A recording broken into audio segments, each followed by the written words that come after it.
বাইরে থেকে চপ সিঙ্গারা খাওয়া বাচ্চারা একদম ভুলেই যাবে। বাচ্চাদেরকে যদি এইভাবে ফিঙ্গার সমোসাটা বানিয়ে দেন, ভীষণ মুচমুচে হয় আর খেতেও লাগে দুর্দান্ত, তৈরিও হয়ে যায় খুব তাড়াতাড়ি। এর জন্য আমি এখানে একটা বাটি নিয়ে নিয়েছি আর বাটিতে 1 বাটি পরিমাণ আটা নিয়ে নিচ্ছি। আটার পরিবর্তে আপনারা কিন্তু ময়দাও ইউজ করতে পারেন, তবে ময়দাটা খাওয়া খুব বেশি একটা স্বাস্থ্যকর না। এর জন্য আটা দিয়েই তৈরি করব। আর আটা দিয়ে তৈরি করলে যে এটা খেতে ভালো লাগবে না তা কিন্তু না, একদম সেম সমোসার মতনই লাগবে। তো এখানে 1 বাটি পরিমাণ আটা নিয়ে নিয়েছি। আপনারা আপনাদের পরিমাণ অনুসারে আটার পরিমাণটাও নেবেন। সদস্য সংখ্যা যদি বেশি হয় তাহলে আটার পরিমাণটা বেশি নেবেন। এবার এই আটার মধ্যে স্বাদ মতন লবণ দিয়ে দিলাম আর দিয়ে দিলাম ময়ানের জন্য বেশ অনেকটা তেল। এখানে তেলটা দেওয়ার সময় আমার হাতে একটু বেশি পড়ে গেছে, তো সেই জন্য এখানে ময়ানে তেলটা কিন্তু একটু বেশি দেওয়া হয়ে গেছে।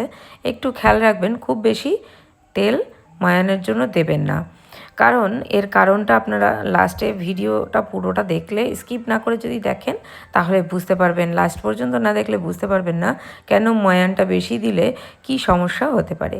এইবার ময়ানটা হয়ে গেল। এইবার আমি এর মধ্যে অল্প অল্প জল দিয়ে বেশ শক্ত একটা ডো মেখে নেব।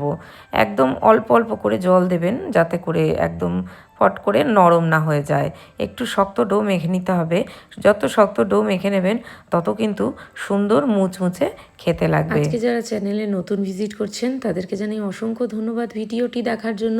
আর যদি ভিডিওটি ভালো লেগে যায় তাহলে একটা লাইক করার অনুরোধ রইল। তো দেখুন এখানে কিন্তু একদম শক্ত শক্ত করে একটা আটার ডো মেখে নিলাম। এবার এটাকে সাইডে কিছুক্ষণের জন্য রেস্টিং টাইমে রেখে দেবো। এদিকে আমি কিন্তু আটা মাখতে মাখতে আলু সেদ্ধ হতে বসিয়ে দিয়েছিলাম। আলুটা সেদ্ধ হয়ে গেছে। এবার এটাকে একটা কাঁটা চামচের সাহায্যে একটু ম্যাশ করে নেব। আপনাদের কাছে আলু মেশার থাকলে তাহলে তো সেটা দিয়ে করে নেবেন, আর নাহলে হাতের সাহায্যেও করে নিতে পারেন, অথবা আমার মতন কাঁটা চামচের সাহায্যেও করে নিতে পারেন। আলুটা যেহেতু গরম সেই জন্য আমি এখানে কাঁটা চামচ দিয়ে বেশ এখানে ম্যাশ করে নিচ্ছি। আর কাঁটা চামচ দিয়ে ম্যাশ করে নিলে না খুব সুন্দর ম্যাশ হয়। তো এভাবে করে আলুটাকে খুব ভালো করে ম্যাশ করে নেব। তো দেখুন এখানে খুব ভালো করে কিন্তু আলু ম্যাশ করে নিয়েছি। এইবার এই আলুটাকে এইভাবেই রেখে দেব। তো দেখুন একদম কোনো রকম গুটলি নেই আলুর মধ্যে, খুব ভালো করে কিন্তু ম্যাশ করা হয়ে গেছে। এবার একটা কড়াই নিয়ে নিয়েছি। কড়াইতে তেল গরম হতে দিয়ে দেবো। এখানে আমি সর্ষের তেল ইউজ করছি, আপনারা চাইলে সাদা তেলও ইউজ করতে পারেন। তেল গরম হয়ে এলে এর মধ্যে একটা মিডিয়াম সাইজের কুচানো পেঁয়াজ দিয়ে দিলাম। পেঁয়াজটাকে একটু ভালো করে নাড়াচাড়া করে নেব। একটু লবণ দিয়ে নিলাম যাতে করে পেঁয়াজটা পুড়ে না যায়। তো এইবারে এটাকে একটু নাড়াচাড়া করে বেশ কিছুক্ষণের জন্য একটু ভাজা ভাজা করে নেব। তো দেখুন পেঁয়াজটা মোটামুটি ভাজা ভাজা হয়ে গেছে, সুন্দর একটা গন্ধ বেরোতে শুরু করেছে। এই অবস্থাতে আর ভাজার দরকার নেই। এইবার আমি এর মধ্যে দিয়ে দেবো কারি পাতা। এখানে শুকনো কারি পাতা দিয়ে দিচ্ছি। কারি পাতা না থাকলে আপনারা এখানে কারি পাতার পরিবর্তে ধনেপাতাও ইউজ করতে পারেন, অথবা কসুরি মেথি ইউজ করতে পারেন। এবার আমি এর মধ্যে কিছু গুঁড়ো মশলা অ্যাড করে দেবো। এখানে কিন্তু গ্যাসটা একদম অফ করে দিয়েছি, না হলে এখানে তেলের মধ্যে একদম গরম তেলে বা গ্যাসের আগুন যদি জ্বালানো থাকে তাহলে কিন্তু এই মশলাগুলি পুড়ে যাবে। এরপর জিরে গুঁড়ি ধনে গুঁড়ি দিয়ে দিলাম। গ্যাসটা কিন্তু অফ করে দিয়েছি, শুধু গরম তেলটা গরম রয়েছে এর জন্য চুপচুপ করছে। এরপর এর মধ্যে দিয়ে দিলাম একটু কাশ্মীরি লঙ্কার গুঁড়ো। এটা অপশনাল, আপনারা চাইলে দিতেও পারেন আবার নাও দিতে পারেন। এবার দিয়ে দিচ্ছি মিট মশলা। পরিমাণটা আপনারা স্ক্রিনে দেখতেই পাচ্ছেন। তো আলুর পরিমাণ অনুসারে এই মশলার পরিমাণও কিন্তু হবে। এরপর দিয়ে দেবো ম্যাগি মশলা। সমস্ত মশলা দিয়ে এবার এটাকে একটু ভালো করে নাড়াচাড়া করে মিশিয়ে নেব। তো গ্যাসটা একদম অফ করেই এই কাজটা করতে হবে। এতেই কিন্তু গরম তেল যতটুকু যে গরম থাকে ততটুকুতেই কিন্তু ঠিকঠাক মতন তৈরি হয়ে যাবে। তো দেখুন এখানে এই যে মশলাটা তৈরি করেছি এটাকে এবার গ্যাস থেকে নামিয়ে নেব। সামান্য পরিমাণ হলুদ দিতে আমি ভুলে গেছিলাম, তো এখানে একটু হলুদ দিয়ে দিলাম। আপনারা এটা প্রথম দিকেই দেবেন। এইবার যে আলুটাকে ম্যাশ করে রেখেছিলাম এই আলুটার মধ্যে এই কড়ার মশলাটা আমি ঢেলে দেব। আপনারা চাইলে কড়ার মধ্যে দিয়ে আলুটাকে নাড়াচাড়া করে নিতে পারেন, একই ব্যাপার। তো আমি এখানে ঢেলে নিচ্ছি। তো দেখুন আমি যে প্লেটের মধ্যে মশলা ঢেলে নিয়েছিলাম, তো ওই প্লেটের মধ্যে মেশানো অসম্ভব হয়ে যাচ্ছিল। এই জন্য কিন্তু আমি একটা কড়ার মধ্যে ওই আলুগুলিকে, যে কড়ার মধ্যে আমি মশলাটা তৈরি করেছিলাম সেই কড়ার মধ্যেই আলুগুলিকে ঢেলে নিয়ে একেবারে কিন্তু খুব ভালো করে মিশিয়ে নিয়েছি মশলার সাথে। এবার আটার ডো যেটা রেস্টিং টাইমে রেখে দিয়েছিলাম সেটা থেকে ছোট ছোট লেচি কেটে নেব। তো খুব বেশি বড় বড় লেচি কাটার দরকার নেই, একদম ছোট ছোট লেচি কেটে নিলেই হবে, যেমন লুচি তৈরি করা হয় তো সেইভাবে। এবং এইটুকুখানি আটার ডো দিয়ে কিন্তু বেশ অনেকটা পরিমাণ খাবার তৈরি হয়ে যাবে। সব লেচিগুলি কাটা হয়ে গেলে আমি এবার এক এক করে লুচির মতন বেলে নেব। এখানে লেচিগুলিকে খুব বেশি পাতলা বেলবেন না, আবার খুব বেশি মোটাও বেলবেন না, একটু তেল দিয়ে বেলে নিচ্ছি। আপনারা চাইলে শুকনো আটা দিয়েও বেলে নিতে পারেন। তো দেখুন এই তৈরি করার পদ্ধতিটা কিন্তু একটু দেখে নিতে হবে। এটা স্ক্রিনে যেভাবে আমি করছি সেভাবে করলেই কিন্তু এরকম শেপ দেওয়া যাবে।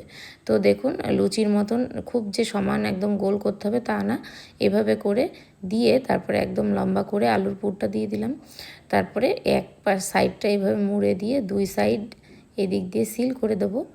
তারপর একদম গোল গোল করে পাকিয়ে নিলেই কিন্তু এই দেখুন ফিঙ্গার সামোসা একদম রেডি।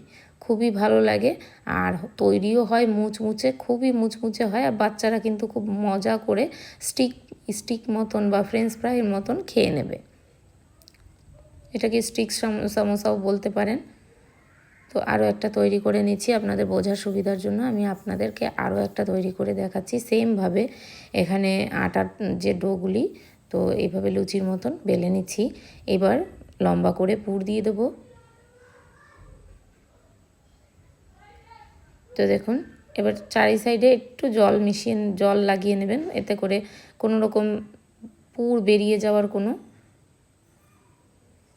চিন্তা থাকবে না। তো দেখুন দুই সাইডটা আগে মুড়ে নিলাম, এভাবে করে মুড়ে দেখুন খুবই সহজ বানানোটা, সিঙ্গারার থেকে যথেষ্ট সহজ এটা তৈরি করা এবং খুব সুন্দর তৈরিও হয়ে যায়। একটু শুকনো আটা দিয়ে এটাকে এভাবে একটু গোল গোল করে আরও একটু লম্বা বানিয়ে নিচ্ছি।